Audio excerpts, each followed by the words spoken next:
नमस्कार दोस्तों, श्याम क्लास में आपका स्वागत है। मैं महेश कुमार। दोस्तों, अपना टॉपिक चल रहा है क्लास संस्कृति में राजस्थान के प्रमुख लोक देवता, और लोक देवताओं में अपन ने बात कर ली थी राजस्थान के गोगाजी महाराज के बारे में। आज बात करेंगे अपन पंचपीरों में दूसरा है आपका पाबूजी राठौड़। तो पाबूजी के बारे में हम विस्तार से बात करते हैं दोस्तों। तो सबसे पहले देखो दोस्तों, पाबूजी के बारे में पढ़ेंगे अपन कि पाबूजी का जन्म कहाँ हुआ और पाबूजी कौन सी चीज़ किसके लिए प्रसिद्ध है। पाबूजी राठौड़। सबसे पहले बात करते हैं दोस्तों पाबूजी के बारे में कि पाबूजी का जन्म कहाँ हुआ। पाबूजी का जन्म इनका जन्म हुआ था 1239 ईस्वी में। दोस्तों कब हुआ था? 1239 ईस्वी में इनका जन्म हुआ था। कहाँ हुआ था? तो कोल्लू गांव में। ठीक है दोस्तों, कोल्लू गांव। अब कोल्लू गांव ये मंड के लिए प्रसिद्ध है, तो कोल्लू मंड भी बोल सकते हैं। तो ये क्या है? कोल्लू गांव कहाँ पड़ता है? तो फलोदी में। फलोदी तहसील। और फलोदी कहाँ पड़ती है? तो जोधपुर में। तो बाबूजी का जन्म कब हुआ था? 1239 ईस्वी में कोल्लू गांव, फलोदी तहसील, जोधपुर में हुआ था। फलोदी वेरी मोस्ट राजस्थान का सबसे शुष्क स्थान कौन सा है? तो फलोदी जोधपुर ही है दोस्तों। फिर उसके बाद में आगे बात करते हैं पाबूजी के बारे में कि पाबूजी का जन्म होने के बाद में पाबूजी, इनके पिता का नाम क्या है? पिताजी। इनके पिताजी कौन है? तो इनके पिताजी है धांधल जी राठौड़। कौन है दोस्तों? धांधल जी राठौड़। तो पिताजी का नाम क्या है? धांधल जी राठौड़। फिर उसके बाद में इनकी माता का नाम क्या है? इनकी माता का नाम है दोस्तों क्या? तो कमला दे इनकी क्या है? माता जी। फिर उसके बाद आगे बात करें दोस्तों इनकी पत्नी। इनकी पत्नी है कौन? एक तो फूलम दे। इसी का दूसरा नाम है सुप्यार दे। ठीक है दोस्तों, फूलम दे या सुप्यार दे। अब ये फूलम दे तो सुप्यार दे है, ठीक है। ये कहाँ की राजकुमार थी? ये थी अमरकोट की राजकुमारी। कहाँ की राजकुमारी थी दोस्तों? अमरकोट की राजकुमारी थी। अमरकोट यानी जैसलमेर में यानी कि किसकी पुत्री थी? तो ये किसकी पुत्री थी? ये किसकी? ये थी सूरजमल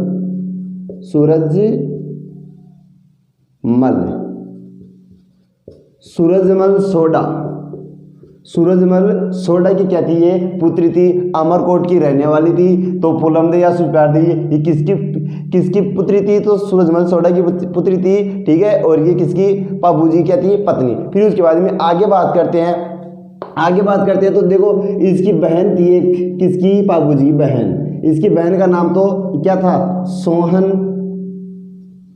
सोहन बाई। क्या था दोस्तों? सोहन बाई। इनकी बहन का नाम क्या था? सोहन बाई। फिर उसके बाद में जो इसकी बहन है, इसका विवाह किसके साथ हुआ था? इसका विवाह हुआ था यानी कि किसके? इसके बहनोई। किसके? पाबूजी के बहनोई। इसके बहनोई कौन थे? इसके बहनोई थे जिजराव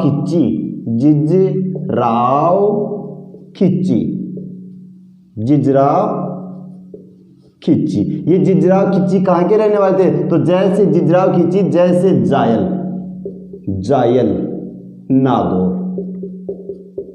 ठीक है दोस्तों, तो जिजराव खिच्ची कहाँ के रहने वाले थे? जायल नागौर के रहने वाले थे। कौन? जिजराव खिच्ची। ये कौन थे? ये बाबूजी क्या थे? बहनोई थे अपनी, यानी कि इसकी जो बहन है कौन? सोहन बाई इसके पति थे। ठीक है दोस्तों, लास्ट में क्या होता है? ये क्या करते हैं? जिजराव खिच्ची से युद्ध करते हुए वीर गति को क्या होते हैं? प्राप्त हो जाते हैं। क्यों होते हैं वो अपन आगे बात करते हैं, इनकी कहानी सुनेंगे। अब उसके बाद में जो इसकी कौन थी? ये इसकी पत्नी सुप्यार दे या फूलम दे। इसकी एक मित्र थी जिसका नाम है क्या? देवल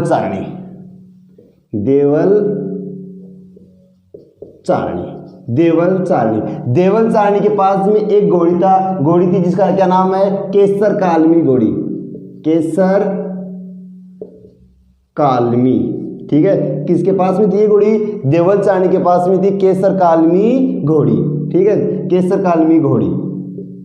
ये जो केसर कालमी जो घोड़ी है, ठीक है दोस्तों, ये जो केसर कालमी घोड़ी है ये किसके पास में थी? देवल चांडी के पास में थी। और ये जो जिजराव की जो खिच्ची है, ये जिजराव खिच्ची इस देवल चांडी से ये घोड़ी प्राप्त करना चाहता था, लेकिन क्या है, ये देवल चांडी इस जिजराव खिच्ची को नहीं देती है। बाद में क्या करते हैं, ये जो पाबूजी राठौड़ है, ये पाबूजी राठौड़ देवल चांडी से क्या करते हैं, अनुरोध करते हैं। और अनुरोध करने पर इन्होंने क्या, देवल चांडी ने ये गाय किसको दे दी? किसको दे दी? तो पाबूजी को दे दी। अब पाबूजी को देने से पहले इसने क्या किया था, एक शर्त रखी थी, किसने? देवल चांडी ने, कि ये घोड़ी मैं आपको दे तो दूंगी, लेकिन देने के बाद में पता है मेरे पास में जितनी भी जो गायें हैं, इन गायों की रक्षा आपको करनी पड़ेगी। तो इन्होंने वचन दिया था पाबूजी ने कि ठीक है, मैं जब भी आपकी गाय जब भी परेशानी में होगी, संकट में होगी, तो मैं उनका क्या करूँगा, उनकी सहायता करूँगा। लेकिन मेरे को कैसे पता चलेगा कि आपकी गायें संकट में? तो क्या करते हैं, जब इन्होंने कहा था देवल चांडी ने कि जब भी मेरी गाय संकट में होगी तो ये घोड़ी हिनहिनाने लग जाएगी। क्या करने लग जाएगी? हिनहिनाने लग जाएगी, तो आपको पता चल जाएगा। तो फिर उन्होंने कहा था पाबूजी ने कि ठीक है, मैं आपको वचन देता हूँ, जब भी आपकी गाय के ऊपर संकट आएगा तो मैं उनके क्या करूँगा, सहायता करूँगा। अब फिर उसके बाद में फिर एक दिन की बात है, जब पाबूजी क्या कर रहे थे, विवाह कर रहे थे। क्या कर रहे थे दोस्तों? विवाह कर रहे थे। विवाह में मंडल में बैठे ही थे और उनके 3.5 फेरे हो गए थे। कितने फेरे हो गए थे? 3.5 फेरे। जैसे 3.5 फेरे हुए, फेरे होते ही दोस्तों क्या, 3.5 फेरे होते ही घोड़ी हिनहिनाने लग गई। अब घोड़ी हिनहिनाने लग गई तो पाबूजी को पता चल गया कि देवल चांडी की गायों के ऊपर क्या गया है, संकट आ गया। तो पाबूजी क्या करते हैं, 3.5 फेरे होते ही बीच में रुक गए और रुकते ही देवल चांडी की गायों को बचाने के लिए चले गए। अब चले गए तो जो जिजराव जो खिंची है, इन्होंने क्या, इनकी गायों को लेकर चला गया। अब लेकर चला गया तो क्या करते हैं, ये इनसे युद्ध करने के लिए जाते हैं। कौन? पाबूजी। पाबूजी इनसे युद्ध करने के लिए जाते हैं, ठीक है। तो युद्ध करते हुए क्या हो जाते हैं, ये वीर गति को प्राप्त हो जाते हैं। कौन? पाबूजी क्या हो जाते हैं, वीर गति को प्राप्त हो जाते हैं दोस्तों। आगे उसके बाद जो ये पाबूजी है, ये पाबूजी, इनकी मृत्यु कहाँ पर होती है दोस्तों? इनकी मृत्यु कहाँ पर होती है? तो इनकी मृत्यु होती है जोधपुर में। जोधपुर में होती है इनकी मृत्यु प्रमुख रूप से। और जोधपुर में कहाँ पर होती है दोस्तों इनकी मृत्यु? इनकी मृत्यु होती है जोधपुर में। आगे उस बारे में बात करते हैं। जोधपुर में इनकी मृत्यु होगी खिच्ची गाँव में, ठीक है दोस्तों, खिच्ची गाँव में इनकी मृत्यु होगी, ये ध्यान रखना है, ठीक है दोस्तों। अब उसके बाद आगे बात करते हैं। जैसे इनकी मृत्यु होती है, ये 3.5 फेरों के लिए प्रसिद्ध है। तो कौन से लोग देवता है जो 3.5 फेरों के लिए प्रसिद्ध है? कौन से लोग देवता है जो 3.5 फेरों के लिए प्रसिद्ध है? तो कौन से लोग देवता है? तो पाबूजी महाराज क्या है, 3.5 फेरों के लिए प्रसिद्ध है। और उसके बाद में जब पाबूजी की मृत्यु हो जाती है तो उसकी मृत्यु का जो बदला है, किससे? जिजराव खिच्ची से पाबूजी की मृत्यु का बदला कौन लेता है? तो पाबूजी का एक भतीजा था जिसका नाम है क्या, रूपनाथ जी, ठीक है दोस्तों, रूपनाथ जी। इनका भतीजा किसका? पाबूजी का भतीजा है रूपनाथ जी।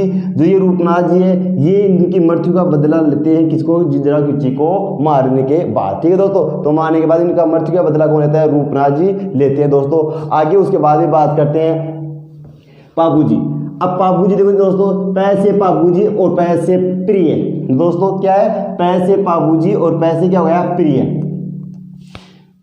ठीक है दोस्तों। पैसे पाबूजी और पैसे क्या हो गया? प्रिय। तो सबसे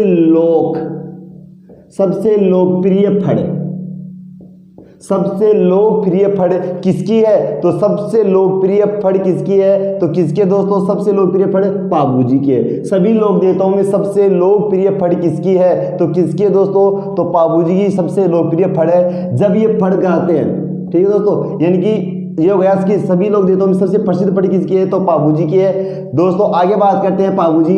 जब पाबूजी राजस्थान में सबसे पहले मारवाड़ क्षेत्र में ऊंट लाने का श्रेय किसको जाता है? राजस्थान में सर्वप्रथम मारवाड़ क्षेत्र में ऊंट लाने का श्रेय किसको जाता है? तो पाबूजी को जाता है, ठीक है दोस्तों। तो ये ध्यान रखना, ये प्रश्न आया हुआ है कि मारवाड़ क्षेत्र में, मारवाड़ में या राजस्थान में सर्वप्रथम ऊंट लाने का श्रेय किसको जाता है? तो पाबूजी को जाता है दोस्तों। जब ऊंट बीमार हो जाता है, जब ऊंट क्या हो जाता है? बीमार हो जाता है, तो इसकी फड़ गाई जाती है। किसकी? पाबूजी की फड़ गाई जाती है। तो ये फड़ कौन गाता है, यानी कौन बाजता है? ये फड़ बाजता है कौन बाजता है दोस्तों? ये फड़ गाता है जोधपुर में जो नायक जाति है ना, जोधपुर में कौन है? नायक जाति। तो जोधपुर में नायक जाति के लोग इस फड़ का वाचन करते हैं। कौन से वाद्य यंत्र के साथ? तो रावण हंता, रावण हंता वाद्य यंत्र के साथ, रावण हंता वाद्य यंत्र, ये रावण हंता वाद्य यंत्र एक तद वाद्य यंत्र है, तद वाद्य यंत्र है दोस्तों। ठीक है दोस्तों, तो ध्यान रखना है मारवाड़ में सर्वप्रथम ऊंट लाने का श्रेय किसको जाता है, तो पाबूजी को जाता है। ठीक है, ऊंट के बीमार होने पर, ऊंट के बीमार होने पर कौन से लोक देवता की फड़ बाची जाती है, तो पाबूजी की फड़ बाची जाती है, जो सभी लोक देवताओं में क्या है, प्रसिद्ध है। फिर उसके बाद में इस फड़ का वाचन कौन करते हैं, तो नायक जाति के, नायक कौन से दोस्तों, सॉरी नायक, नायक नायक जाति के लोग करते हैं। और जो फड़ बाजते हैं उस समय कौन से वाद्य यंत्र का प्रयोग किया जाता है, ये वेरी वेरी मोस्ट पर्सन दोस्तों, बार बार पूछा जाता है कि पाबूजी की जब फड़ बाजते हैं उस समय कौन से वाद्य यंत्र का प्रयोग किया जाता है, तो कौन से वाद्य यंत्र का प्रयोग किया जाता है, रावण हंता वाद्य यंत्र का प्रयोग किया जाता है दोस्तों। आगे बात करते हैं, जो ये रावण हंता वाद्य यंत्र है, ये तद वाद्य यंत्रों में राजस्थान का सबसे प्राचीन वाद्य यंत्र है। राजस्थान का सबसे प्राचीन वाद्य यंत्र कौन सा है, तो तद वाद्य यंत्र है दोस्तों। फिर उसके बाद आगे बात करते हैं, पाबूजी का जब गीत गाया जाता है, पाबूजी का जब गीत गाया जाता है, गीत, पाबूजी का जब गीत गाया जाता है तो उस समय भी एक वाद्य यंत्र का प्रयोग किया जाता है, उस वाद्य यंत्र का नाम है मांड, मांड वाद्य यंत्र, मांड वाद्य यंत्र। ठीक है दोस्तों, जब पाबूजी का गीत गाया जाता है उस समय कौन से वाद्य यंत्र का प्रयोग किया जाता है, तो ध्यान रखना दोस्तों, पाबूजी के प्रमुख दो वाद्य यंत्र यानी कि इनके भक्तों के द्वारा दो वाद्य यंत्रों का प्रयोग किया जाता है। एक तो फड़ गाते समय या फड़ बाजते समय कौन से वाद्य यंत्र का प्रयोग किया जाता है, तो रावण हंता वाद्य यंत्र का प्रयोग किया जाता है, जो तद्वाद्य यंत्र है। जबकि पाबूजी का जब गीत गाया जाता है, जब गीत गाया जाता है उस समय कौन से वाद्य यंत्र का प्रयोग किया जाता है दोस्तों, तो कौन से वाद्य यंत्र का प्रयोग किया जाता है, तो माड़ वाद्य यंत्र का प्रयोग किया जाता है, यानी माड़ वाद्य यंत्र को बजाया जाता है दोस्तों।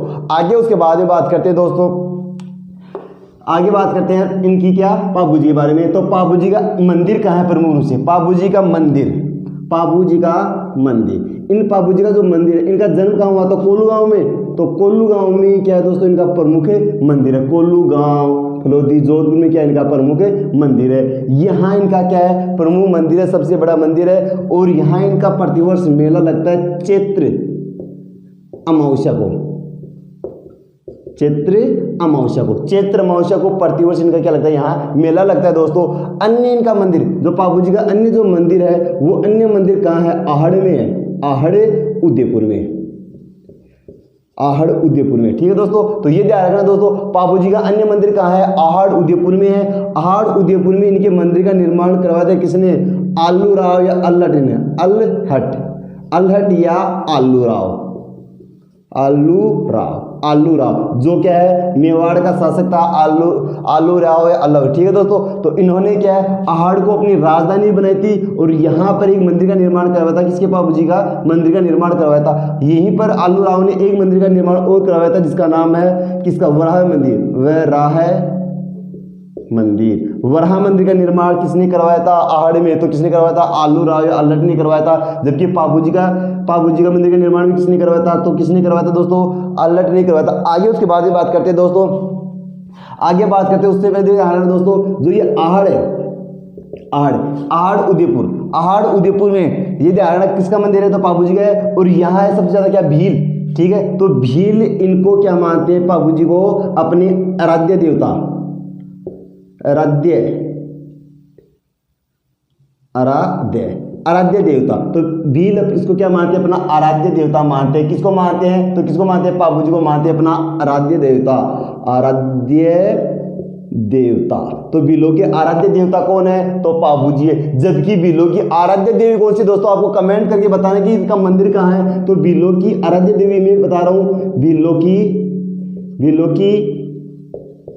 आराध्य देवी, भीलों की जो आराध्य देवी है दोस्तों वो है आमजा माता, आमजा माता। भीलों की आराध्य देवी कौन सी दोस्तों, आमजा माता भीलों की आराध्य देवी है। और भीलों की जो आराध्य देवी इनका मंदिर कहाँ है दोस्तों, तो आपको कमेंट करके बताना है कि इनका मंदिर कहाँ पर है दोस्तों। आगे उसके बाद में बात करते हैं, तो इनके दो मंदिर हो गए, तो कोल्लू जोधपुर में और एक है आहड़ में। ठीक है, और आहड़ में वराह मंदिर का निर्माण भी किसने कराया था, तो आलू राव ने करवाया था। अब उसके बाद में इनकी प्रमुख यानी कि जो पाबूजी है इनके बारे में विस्तार से जानकारी किस कौन सी रचनाओं में मिलता है, कौन कौन से काव्यों में मिलता है। तो इनकी जो रचना है यानी कि पाबूजी का जो विस्तार से वर्णन मिलता है वो कहाँ कहाँ पर मिलता है। एक तो पाबूजी रा सोडा, पाबूजी रा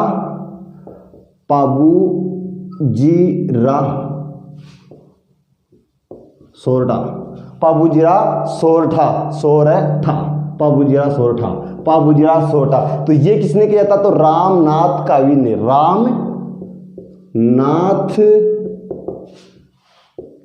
कविया, रामनाथ कविया ने, रामनाथ कविया ने ये रचना लिखी थी। क्यों, कौन सी रचना लिखी थी? तो पाबूजीराव सोरठा, पाबूजीराव सोरठा रचना किसने लिखी थी? तो रामनाथ कविया ने लिखी थी। फिर उसके बाद में पाबूजी प्रकाश ग्रंथ या पाबू प्रकाश ग्रंथ, पाबू प्रकाश ग्रंथ किसने लिखी थी? तो आसिया, किसने लिखा था? आसिया, आसिया मोर्जी ने। पाबू प्रकाश ग्रंथ, पाबू प्रकाश ग्रंथ किसने लिखा था? तो आसिया, आसिया किसने लिखा था दोस्तों? तो आसिया जी ने लिखा था ये। ठीक है दोस्तों, आसिया जी ने, आसिया, आसिया जी। आगे इसका पूरा नाम क्या? आसिया मोर्जी। ठीक है दोस्तों, आसिया मोर्जी, आसिया मोर्जी ने पाबू प्रकाश ग्रंथ की रचना की थी। जबकि पाबूजीराव सोरठा किसने लिखा था? तो रामनाथ कोविंद ने लिखा था। आगे उसके बाद में करता पाबूजीराव सोरठा, पाबूजीराव दोहा, पाबूजीराव दोहा, पाबूजीराव दोहा किसने लिखा था? तो पाबूजीराव दोहा, पाबूजीराव दोहा। पाबूजीराव जो दोहा है वो अलग राज ने लिखा था, अलग राज ने लिखा था। ठीक है, तो ये तीन प्रमुख रचनाएं हैं किसके बारे में? तो एक तो रामनाथ कविया की रचना कौन सी? पाबूजीराव सोरठा। एक है आसिया मोर्जी, इनकी रचना कौन सी है? तो पाबू प्रकाश ग्रंथ। और एक अलग राज ने पाबूजीराव दोहा लिखा था। इन तीन रचनाओं में पाबूजी के बारे में विस्तार से जानकारी मिलती है दोस्तों। तो ये ध्यान रखना है, जिजराव खिची से युद्ध करते हुए वीर गति को प्राप्त होने वाले देवता कौन है? तो कौन है? पाबूजी महाराज। पाबूजी महाराज जिजराव खिची युद्ध कहाँ पर करते हैं? तो खिची गांव में करते हैं। कहाँ करते हैं दोस्तों? ध्यान रखना है, पाबूजी की मृत्यु कहाँ पर हुई थी? तो ये ध्यान रखना, खिची गांव में हुई थी। कहाँ हुई थी दोस्तों? खिची गांव। ये खिची गांव कहाँ पड़ता है? तो जोधपुर में पड़ता है खिची गांव। यहाँ इनकी मृत्यु हुई थी। 3.5 फेरों के लिए प्रसिद्ध है। देवल चांद के गायों की रक्षा करते हुए वीर गति को प्राप्त हुए थे। इसलिए अब इनके उपनाम क्या क्या है दोस्तों? इनके उपनाम देखो, गायों की रक्षा करते हुए वीर गति को प्राप्त हुए थे। तो गोरक्षक देवता,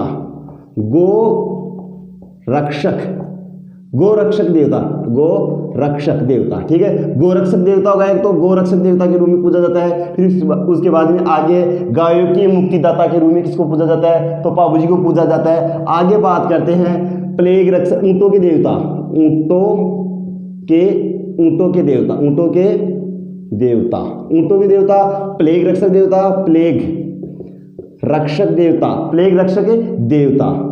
प्लेग रक्षक देवता। आगे उसके बाद में बात करते हैं प्लेग रक्षक के बाद में। ठीक है दोस्तों, आगे उसके बाद में बात करते हैं कि इनके और उपनाम क्या है? हाड़ फाड़ के देवता। कौन से है? हाड़ फाड़ के देवता के रूप में किसको पूजा जाता है? तो हाड़ फाड़ के देवता के रूप में किसको पूजा जाता है? तो पाबूजी को पूजा जाता है। हाड़ फाड़ के देवता के रूप में पूजा जाता है दोस्तों। किसको? पाबूजी को। हाड़ फाड़ के देवता, ऊंटों के देवता, प्लेग रक्षक देवता, गोरक्षक देवता, गायों का मुक्तिदाता के रूप में किसको पूजा जाता है? तो पाबूजी को पूजा जाता है दोस्तों। ये आपका हो गया पाबूजी महाराज। नेक्स्ट कक्षा में अपन पढ़ेंगे रामदेव जी के बारे में कि रामदेव जी का जन्म कहाँ हुआ था, प्रमुख इनकी कवि कौन से, इनकी रचना कौन कौन सी है, तो उनके बारे में विस्तार से बात करेंगे दोस्तों। तो धन्यवाद।